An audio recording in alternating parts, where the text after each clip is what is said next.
வணக்கம். எதிர்க்கட்சி இடத்தை கைப்பற்றுமா அல்லது ஆளும் கட்சி இடத்தை கைப்பற்றுமா தாவேகா? தாவேகாவில் சமீப காலமாக மிகப்பெரிய அரசியல் மாற்றம் தொடர்ந்து நடைபெற்று வருகிறது.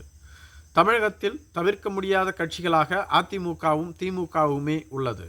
ஆளும் கட்சியாக இருந்த காங்கிரஸ் கட்சியையே ஓரம் கட்டி ஆட்சியை கைப்பற்றியது திமுக. அதன் பின்பு எம்ஜிஆர் அவர்களால் உருவாக்கப்பட்ட அதிமுக எம்ஜிஆர் இறக்கும் வரையில் ஆளும் கட்சியாக இருந்தது.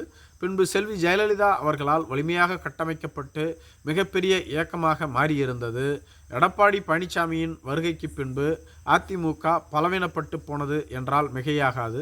இப்படிப்பட்ட சூழ்நிலையில்தான் அதிமுக திமுகவிற்கு மாற்றாக புதிய கட்சியாக உருவெடுத்தது தாவேகா. தாவேகாவை அக்கட்சியினுடைய நிறுவன தலைவரான விஜய் அவர்கள் சென்ற வருடம் பிப்ரவரி மாதம் 22ஆம் தேதி முறைப்படி அறிவித்திருந்தார். ஓராண்டு காலம் நிறைவு பெற்றுவிட்ட நிலையில் தாவேகாவின் முக்கிய அதிரடி மாற்றங்கள் பல நிகழ்ந்து கொண்டிருக்கிறது. தமிழக வெற்றிக் கழகத்தில் உட்கட்டமைப்புகள் முழுமையாக உருவாக்கப்பட்டு விட்டாலும் கூட தமிழக வெற்றிக் கழகத்தில் பல பதவிகள் இன்றளவும் காலியாக உள்ளது. அதற்கான உத்தரவுகளை அக்கட்சியின் தலைவரான திரு விஜய் அவர்கள் தொடர்ந்து பிறப்பித்து வருகிறார்.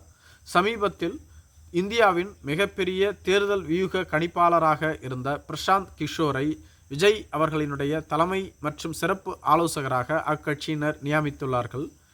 தமிழக வெற்றிக் கழகத்தினுடைய தேர்தல் பிரிவு மேலாண்மை செயலாளராக ஆதவ் அர்ஜுனா அவர்கள் நியமிக்கப்பட்டுள்ளார். இவர் ஏற்கனவே விடுதலை சிறுத்தைகள் கட்சியில் துணை செயலாளராக இருந்தவர். அதற்கு முன்பாக, அதாவது 2021ஆம் ஆண்டு நடைபெற்ற சட்டமன்ற தேர்தலின் பொழுது திமுகவிற்கு தேர்தல் கள வியூக கணிப்பாளராக இருந்தவர். பிரசாந்த் கிஷோரை திமுகவிற்காக ஒப்பந்தம் செய்தவரே இவர்தான் என்று கூறப்படுகிறது.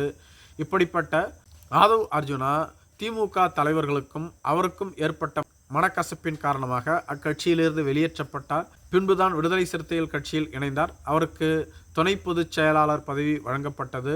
அக்கட்சியிலிருந்து இடைநீக்கம் செய்யப்பட்ட போது அக்கட்சியிலிருந்து விலகுவதாக அறிவித்த அவர் தமிழக வெற்றிக் கழகத்தில் இணைந்தார். அவருக்கான தேர்தல் பிரிவு பொறுப்பு வழங்கப்பட்டுள்ளது. அந்த பொறுப்பை பெற்றதிலிருந்து மாற்றுக் கட்சியில் உள்ள முக்கிய தலைவர்களை தமிழக வெற்றிக் கழகத்தில் சேர்த்த வண்ணம் உள்ளார்.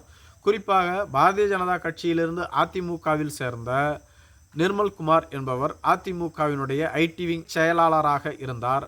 அவரை தமிழக வெற்றிக் கழகத்திற்கு கொண்டு வந்தார். தமிழக வெற்றிக் கழகத்திலும் அவருக்கு அதே பதவி வழங்கப்பட்டது. இதேபோன்று காளியம்மாள் அவர்களும் தமிழக வெற்றிக் கழகத்தில் இணைவார்கள் என கூறப்பட்டு வந்தது. ஆனால் இதுவரையிலும் இணையவில்லை. மிக விரைவில் அவர் இணைவார் என்று கூறப்படுகிறது. ஜான் ஆரோக்கியசாமி தமிழக வெற்றிக் கழகத்தினுடைய தலைமை ஆலோசகராக இருந்தாலும் கூட விஜய் அவர்களுக்கு சிறப்பு ஆலோசகராக ஐபேக் டீமினுடைய நிறுவன தலைவரான பிரசாந்த் கிஷோர் அவர்கள் நியமிக்கப்பட்டுள்ளார். இதனால் தமிழக வெற்றிக் கழகத்தில் மிகப்பெரிய மாற்றம் உருவாகும் என அக்கட்சியினுடைய தொண்டர்களும் விஜயினுடைய ரசிகர்களும் கூறி வந்தாலும் கூட ஒரு சிலர் இதனை ஒரு விமர்சனமாக முன்வைத்து வருகிறார்கள்.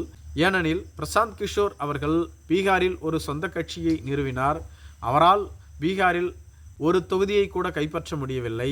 இந்தியாவில் சக்சஸ்ஃபுல்லான ஒரு தேர்தல் வியூக கணிப்பாளர் என்றால் அது பிரசாந்த் கிஷோர் தான். அதே சமயத்தில் ஃபெயிலியரான ஒரு அரசியல்வாதி என்றாலும் அது பிரசாந்த் கிஷோர் தான். எனவே மண் குதிரையில் ஏறி விஜய் அவர்கள் பயணம் செய்ய வேண்டாம் என பலர் கூறி வருகிறார்கள். நன்றி.